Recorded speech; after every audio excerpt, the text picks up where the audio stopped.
Look, making money with your creative skill sets is not an easy task to do by any means. I remember when I first started out over 5 years ago, and I was struggling with not only getting clients, but also charging the prices that I wanted to charge. Fast forward a few years, I have managed to make hundreds of thousands of dollars monetizing my creative skills, building a business around my creative skills, and then eventually teaching it to others as well. And in this video, I want to give you the 5 biggest lessons that I wish I could give to my younger self so that he could shortcut the journey and get to where he wants to go even faster. Let's get right into it. Tip number 1 is to sell the outcome, not the vehicle. Most people, when they go about selling their video editing services, for example, they go and they focus in on the specifics of the thing that they are selling. They think that they are in the business of selling video edits, whether that be short form or long form, graphic designs, whatever the case might be. When in reality, they are in the business of getting them more leads, getting them more business. So the thing that you should be focusing on whenever you are pitching someone or when you are trying to communicate your value is how you can get them more of what they want in the long term anyways, which is more customers, more revenue, more growth for their business. You know, you making short form videos, long form videos, that's just a vehicle to get them to where they want to go, which is more views, more customers, more everything, right? But the actual thing you're selling is the change. It's not the specifics. It's not the vehicle. Tip number 2, sell through sales calls and not emails or DMs. I see a lot of people, especially on Instagram and also on freelancing websites like Fiverr or Upwork, who are trying to sell their services at high ticket prices through just messages. And the thing with this is that this is actually really difficult to do. I'm not saying that you cannot sell $2,000, $3,000, $5,000 packages through messages. You can definitely do it. But one thing that you need to be able to do that is a lot of credibility. You need to have a lot of, previous work that you can show so that they can fully trust you without even talking to you. And the problem with most people starting out is that they don't have that. And when they're trying to sell someone through the messages, it's a one-way communication, right? You don't get a chance to really handle any of their objections or concerns. They don't really have enough context around your price because you didn't have the time to explain everything that you are going to be doing and give them more context. And also, you cannot fully understand their situation most of the time through text because they didn't take the time to give you enough context on what the project is for, tell you more about the business, exactly what they do, and what they are trying to achieve through social media, which they need your help for. When you're trying to get deals over text, you are really just an order taker and not really a closer. So what I would recommend you to do if you want to make a lot of money is, instead of trying to pitch people in the DMs, in emails, try to get them on a phone call with you or a Zoom call with you, right? And then actually take them through a sales call process where you first discover what their needs are and exactly what they are trying to do. Second, explain your offer to them and pitch them on the call. And then third, go over any concerns and overcome their objections, and then take the payment on the call. Remember, a client is not a client until they have signed a contract and pay the invoice as well. Advice number 3 would be to niche down and help a specific group of people. And another caveat that I want to say to this is that you shouldn't be lazy with your niche choice. It's going to be a very important decision that you make. I'm sure you have heard from other people as well that you should niche down, but what most people do is they just go with the most popular choices, like, okay, I'm going to help gyms, I'm going to help personal trainers, I'm going to help real estate agents, and they don't actually take the time to think through all the options that they have, to think through all the experience that they have from their past, and then come up with the best decision after that. Now, the reason why niching down is so important is because removing things is most of the time how you grow a business, not by adding extra things onto it. What you will see is that the people who are crushing it in any field are usually doing less things than you are. They're just doing it at a higher level and they never don't do the basics. There are also sayings like fancy fails and simple scales and many other things like that, but I do really believe in this concept that you should niche down, because specializing will create order in your business and being a generalist is going to create chaos. Because also, let's be real, like, what's the point of getting all of these clients if you cannot create a machine and a system that will allow you to kind of repurpose some things from certain edits and you are not even able to fulfill all the work that you got. So you might be wondering, well, what niche should I get into then? Let me give you a couple of questions which I think are worth pondering over and might help you decide on your niche. Number one, you should get into something that you are interested in. So find out, what are you interested in, right? I think this is an important one, because the second follow-up question that I would recommend you to think about is, what is a niche that I can stick through for long enough to actually become good at?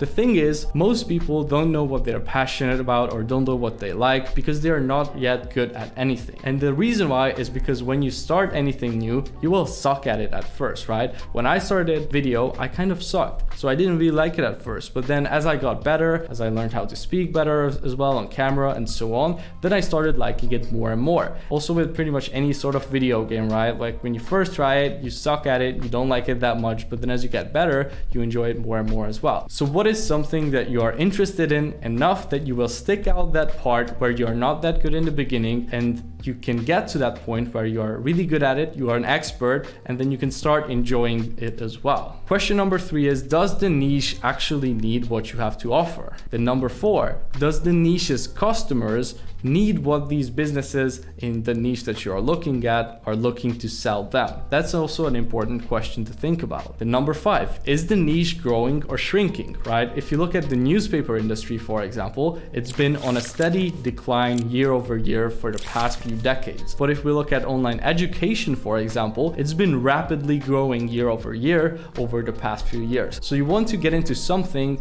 that is growing together with you, because then even if you don't become that much better, just by being in the right boat, you will naturally kind of ascend together with the market as well. Warren Buffett has this saying that it's not about how hard you row, but what boat you are in, and it's 100% true, because if you are in the right opportunity, then it will become naturally easier as well for you to grow your business and make money. Then question number 6, is the niche made up of broke people or rich people? You want to be solving rich people's problems because they pay better. This is a saying by Hormozi, and also I agree with it. I would recommend you to get into a niche where the average client makes a lot of money, so that number 1, they can afford to pay a lot for your services, and number 2, they will be generally easier to work with. Obviously there are exceptions, but I have found that $5,000 clients usually just send over the money and get started right away, and $500 clients start asking you 1,000 different questions, and even once they have paid you,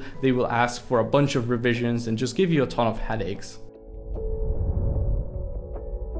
Tip number 4, fix your limiting beliefs. I believe that limiting beliefs are largely the biggest thing that hold most creatives back. I've put together some of the most common limiting beliefs that I see out there so that you can hopefully get rid of them as well and rethink them and realize that they are not true to begin with. First thing, mindset-wise, that I would recommend you to do is to start operating from a place and a belief of abundance. I see a lot of people who have this scarcity mindset, right, where they believe that there is only so much out there to grab and that everybody needs to fight over every single dollar. And yes, to some extent, it's good to have that competitive spirit, but you gotta realize that there is so much opportunity out there, right? Just focus on becoming better, because there will be always plenty for those who are at the top. If you are good enough and you are not just doing your best, but you are doing what's required, then you can always get to the top. And this is important, right? A lot of people think that, okay, I'm doing enough, but it's sometimes your best is not enough, right? You need to be doing what's required.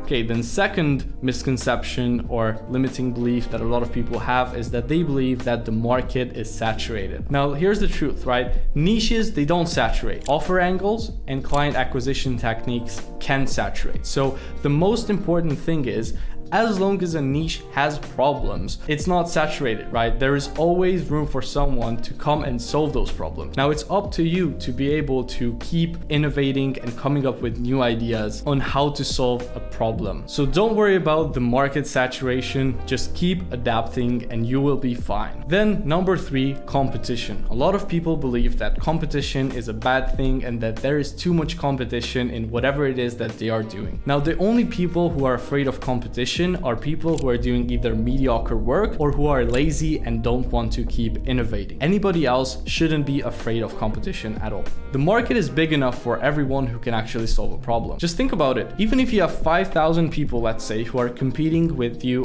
for the same niche, with the same offer or similar type of service, 90% of them probably never even had more than 2 to 3 clients ever. So they are not that good at what they are doing most likely. So then you're down to like 500 more people who might be competing with you. Now maybe 20% of those have actually good service delivery and systems and processes in place. And now you're really only competing with 100 other companies for tens of thousands of potential clients. So when you really break it down, competition is not really a thing because most people are not actually trying. And also you need to keep in mind that you don't need a huge market cap or a huge percentage of the market to make 6 figures. If you just have a few clients who are paying you 2,000 to 3,000 a month, let's just say, you are pretty much already at 6 figures. So you don't even need hundreds of clients. You just need a couple who are really good for you.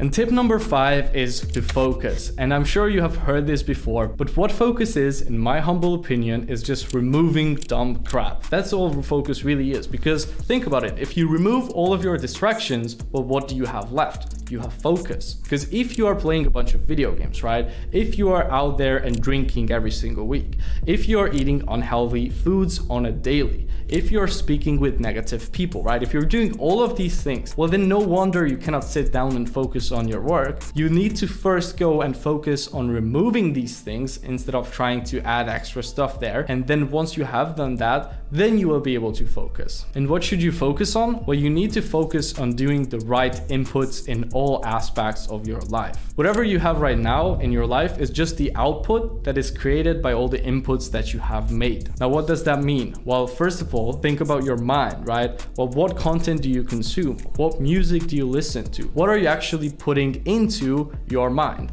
That's where everything starts at first. Then number 2, your body, right? What are you fueling your body with?